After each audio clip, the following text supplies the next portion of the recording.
A shift to the right in Brazil's municipal elections should help President Michel Temer's government enact unpopular legislation to curb public spending and avert a budgetary crisis after 13 years of profligate leftist governments. Temer's main coalition ally, the right-leaning Brazilian Social Democracy Party, PSDB, emerged as the winner from Sunday's voting. Its resurgence was symbolized by media businessman Joao Doria's mayoral election victory in Sao Paulo. A political outsider who is an outspoken advocate of privatizations and fiscal belt-tightening, Doria wrested control of Brazil's largest city from the leftist Workers' Party as voters punished its involvement in a corruption scandal. Combined with a solid national performance by Temer's own Brazilian Democratic Movement Party, PMDB, the government emerged in a stronger position to overcome resistance in Congress and on the streets of Brazil from the left-leaning opposition, politicians and analysts said. Temer's flagship reform, a constitutional amendment that would cap public spending in line with inflation for 20 years, will face the first of 4 votes in Congress early next week, where the Workers' Party has vowed to block the measure.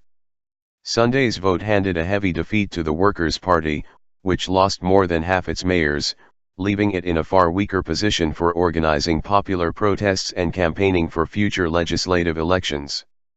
Many voters expressed anger at the leftist party for leading Brazil into its worst recession since the 1930s and for its leading role in the country's biggest corruption scandal, centered on state oil company Petrobras.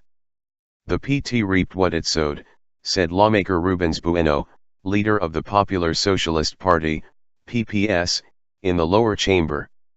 Voters said they want an organized country without corruption and bad government. They want fiscal discipline.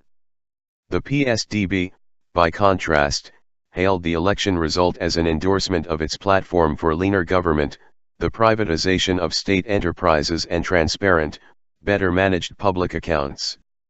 The country is demanding fiscal austerity, exemplary political conduct and managerial skills in government, said Senator Paulo Bauer, the PSDB leader in the upper chamber. He said his party will fully back the reforms proposed by Temer and oppose any attempts to water them down. Temer is staking his political reputation on getting the constitutional amendment through Congress this year, before turning a broader agenda of reforms in 2017. His government has pledged to overhaul Brazil's overburdened pension system, the main cause of a deficit that ballooned to 10% of GDP last year, and Temer wants to introduce a minimum retirement age. Debate has also started on vital political reforms to reduce the proliferation of parties, 28 in Congress and 35 registered in the country, that makes Brazil so hard to govern. The fragmentation has been blamed for fostering corruption by necessitating broad coalition and deal-making in Congress. Reform of outdated labor laws that make Brazil less competitive is perhaps the toughest challenge facing Temer.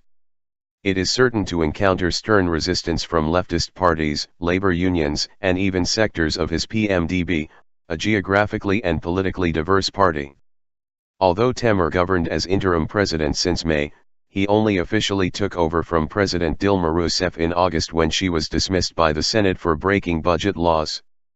There has been an important shift in the balance of forces among the parties that will add to the pressure for reforms, and that will help Temer, said political scientist Bolivar Lamounier. Congress, elected in 2014, still has many lawmakers who will resist the reforms, Lamounier said. But Doria's victory in Sao Paulo was an indication that Brazil's political climate may be shifting fast.